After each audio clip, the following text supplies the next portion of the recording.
नमस्कार दोस्तों, आप पढ़ रहे हैं कक्षा 10वीं एनसीईआरटी गणित। आज हम पढ़ेंगे प्रश्नावली 1.2 का प्रश्न क्रमांक 5 और उदाहरण नंबर 5। तो देखिए, पांचवा प्रश्न है, जांच कीजिए कि क्या किसी प्राकृत संख्या n के लिए संख्या 6 पे n की घात अंक 0 पर समाप्त हो सकती है। तो देखिए, हमें जांच करना हो या सिद्ध करना हो या सत्यापित करना हो, एक ही बात होती है। देखिए, कोई भी संख्या है, ध्यान देना, यहां अभी हम रफ में बता रहे हैं, कोई भी संख्या 0 पर कब समाप्त हो सकती है। जैसे मान के चलिए हमने लिखा 90, तो ये 0 पर क्या है, समाप्त है। जैसे 80 लिखा तो ये भी 0 पर समाप्त है। तो 0 पर समाप्त का मतलब क्या है? 0 पर समाप्त का मतलब है कि इकाई अंक 0 होना, और इकाई अंक यदि 0 है तो इसका मतलब ये हुआ कि उन संख्याओं में 10 का भाग जाता है, और 10 का भाग जाता है यदि, तभी हम कह सकते हैं कि वो संख्या 0 पर समाप्त होगी। और 10 का भाग जाएगा यदि, तो 10 के गुणनखंड होते हैं 2 गुणित 5।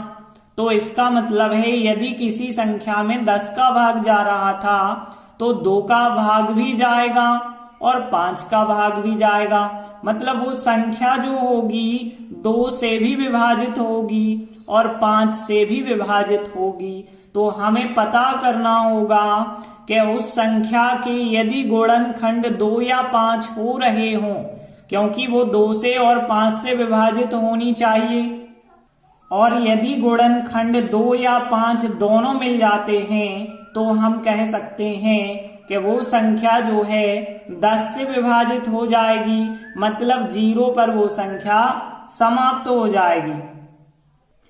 तो देखिए, सवाल फिर हम कैसे करेंगे। यहाँ जो संख्या है 6 पे n की घात, पहले तो हम इसके गुणनखंड चेक करेंगे।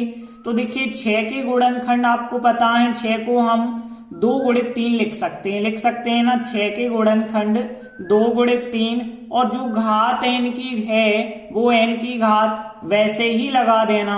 अब देखिए, 2 गुणित 3 आ गए इसके गुणनखंड और लगी है n की घात। चाहे तो आप अलग अलग घात भी लिख सकते हैं, मतलब 2 पे n की घात और गुणित 3 पे n की घात। तो देखिए, हमने ये घात के रूप में गुणनखंड ज्ञात कर लिए हैं, तो इसके गुणनखंड तो हमें पता चल गए।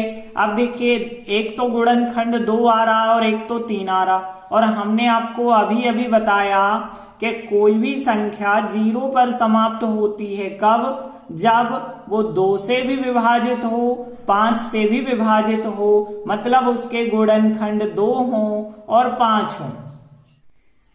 तो देखिए, हमने लिखा, हम जानते हैं कि किसी प्राकृत संख्या को यदि अंक 0 पर समाप्त करना है तो उसके लिए क्या जरूरी है कि उसके गुणनखंड 2 और 5 होने चाहिए। लेकिन यहाँ 2 तो है लेकिन 5 तो है नहीं। इसका मतलब ये हुआ कि वो संख्या 5 से विभाजित नहीं है, तो हमने यही बात लिखी। लेकिन यहाँ 6 पे n की घात जो है, इसके गुणनखंडों में 5 तो है ही नहीं। देखिए, यहाँ 2 है और 3 है, 5 तो है ही नहीं, मतलब ये वाली संख्या 5 से विभाजित नहीं हो सकती है। तो ये 5 से विभाजित नहीं है या 5 से विभाज्य नहीं है। और यदि ये 5 से विभाजित नहीं है तो 0 आ ही नहीं सकता लास्ट में, क्योंकि लास्ट में 0 आने के लिए नियम क्या है?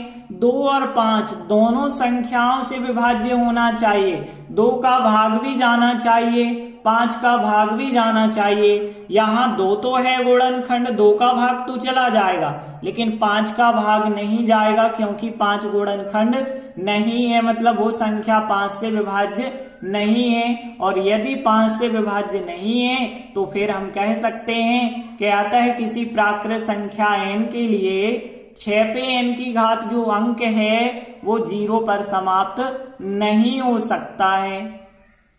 मतलब जो लाइन सवाल में कही गई थी कि जांच कीजिए, तो बिल्कुल हमने वही लाइन लिख दी कि आता है किसी प्राकृत संख्या n के लिए संख्या 6 पे n की घात अंक 0 पर समाप्त नहीं हो सकती है। तो इस प्रकार से 5वां प्रश्न कंप्लीट हुआ। अगला उदाहरण देखिए, 5वां उदाहरण है संख्याओं 4 पे n की घात पर विचार करना है। जहां पे n क्या है, एक प्राकृत संख्या है। अब यहां पे भी हमें जांच करना है कि n का कोई ऐसा मान ज्ञात किया जा सकता है जिसके लिए 4 पे n की घात अंक 0 पर समाप्त हो। तो देखिए, जो कुछ हमने अभी आपको बताया था बिल्कुल वही चीज इस प्रश्न में भी हमें करनी होगी। तो हमने क्या बताया था कि कोई भी संख्या यदि 0 पर समाप्त होती है तो जरूरी है कि वो 10 से विभाजित होगी, और 10 से विभाजित होगी तो वो संख्या 2 और 5 से भी विभाजित होगी, और 2 5 से विभाजित होगी। इसका मतलब है कि उसके गुणनखंड 2 भी होंगे और 5 भी होंगे। तो देखिए, यहाँ जो संख्या है 4 पे n की घात, पहले तो हम इसके गुणनखंड ज्ञात करेंगे। तो देखिए, 4 के गुणनखंड क्या होते हैं, 2 गुणित 2 होते हैं। बाकी जो n की घात थी उसे हमने वैसे ही लिखा। अब देखिए, यहाँ 2 आ रहे हैं 2 बार, मतलब 2 पे हम 2 की घात लगा सकते हैं। बाकी जो n की घात लगी थी उसे वैसे ही लगाकर लिखा। अब 2 की घात भी लगी और n की घात भी लगी, तो 2 और n का गुणा हो जाएगा, तो 2 के ऊपर 2n की घात हो जाएगी। तो इसके गुणनखंड तो हमने ज्ञात कर लिए हैं, लेकिन गुणनखंड में केवल आ रहा 2 पे 2n की घात, मतलब गुणनखंड में केवल 2 अकेला आ रहा है, 5 तो आ नहीं रहा है।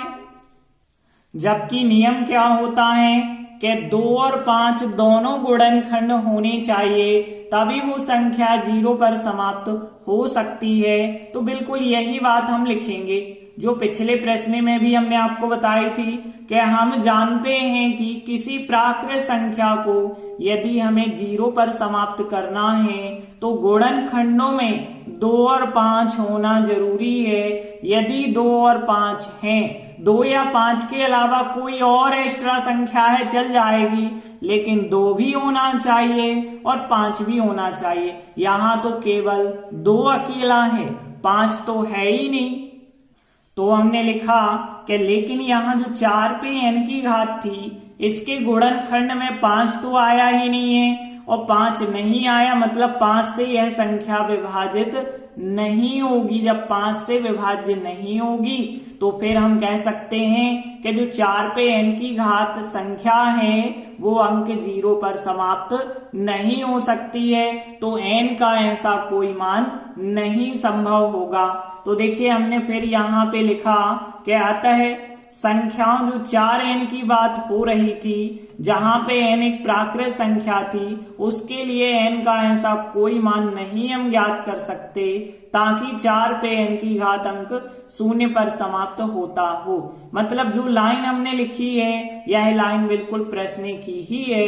देखिए, संख्याओं 4 पे n की घात जहां n एक प्राकृत संख्या है उसके लिए n का ऐसा कोई मान नहीं है जिसके लिए 4 पे n की घात अंक 0 पर समाप्त होता हो।